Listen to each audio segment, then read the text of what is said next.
Et on en parle ce soir avec notre invité Jacky Bonnemain, porte-parole de l'association écologiste Robin des Bois basée à Paris. Bonsoir Jacky Bonnemain, merci d'être avec nous sur France 24. Comment en est-on arrivé à une telle décision ? C'est un échec diplomatique. Ça fait faire beaucoup de vagues dans le monde entier. La Turquie l'a refusé au dernier moment. Le Brésil l'a refusé aussi. Le navire était devenu un véritable paria.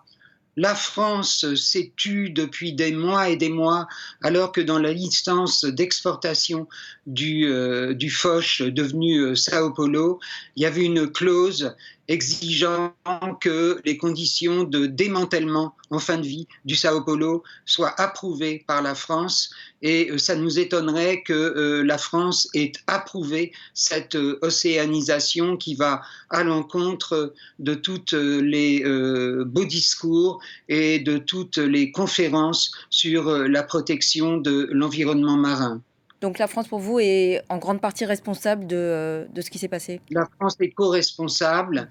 La France, le ministre des Armées n'a pas fait un seul communiqué sur cette histoire depuis 6 mois. Ça fait 6 mois que l'errance de l'ex-Foch est connue, bien connue, en particulier de l'état-major de la Marine nationale. Ceci étant dit, c'est pas une bombe atomique que le Brésil a envoyée au fond de la mer, mais c'est une bombe chimique.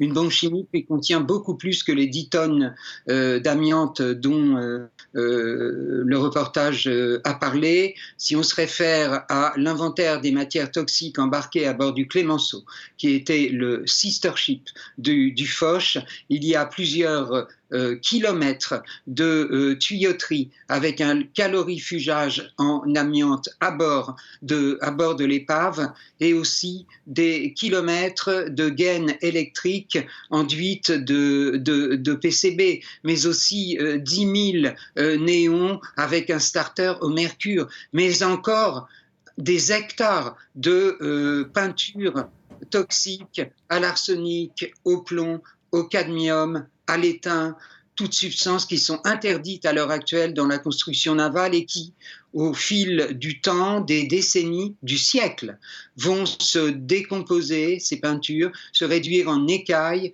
polluer les fonds marins, flotter dans la colonne d'eau, empoisonner les poissons et les mammifères marins et les baleines qui sont nombreuses à migrer dans la zone où l'ex-Foch a été coulé.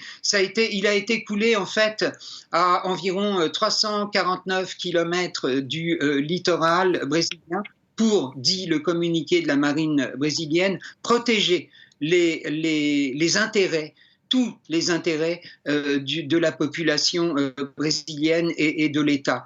Et là où ça a été fait, c'est des eaux sous juridiction brésilienne. Et on parle de crime, bien sûr, mais c'est un crime moral, c'est un crime environnemental, mais c'est un crime qui ne sera pas sanctionné par les conventions internationales, parce que le Brésil met en avant un prétendu cas de force majeure et une prétendue voie d'eau qui, d'une manière imminente, pouvait provoquer le naufrage accidentel du porte-avions, alors que il aurait été tout à fait possible de rentrer le navire dans le port de Suape, état du Pernambouc, de l'inspecter et de le réparer dans l'attente d'un nouveau contrat de démantèlement rationnel.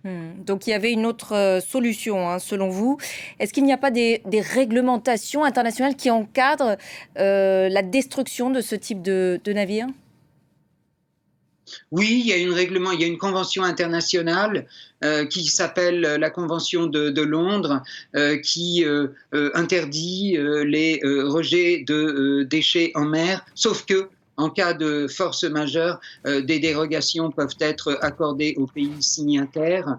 Il y a aussi une convention de Hong Kong sur le recyclage rationnel des navires en fin de vie, qu'ils soient militaires ou civils, mais elle n'est pas encore entrée en vigueur. Et le premier choix du Brésil n'était pas stupide, puisque le chantier turc est agréé par l'Union européenne et que ces protocoles de démantèlement visent à réduire au maximum les risques sanitaires pour les ferrailleurs et les risques pour la mer Égée en l'occurrence. Merci beaucoup Jackie Bonnemain pour votre intervention ce soir sur notre antenne. Et c'est la fin de cette édition. Merci à vous tous de l'avoir suivi. L'actualité continue sur notre antenne. Restez avec nous.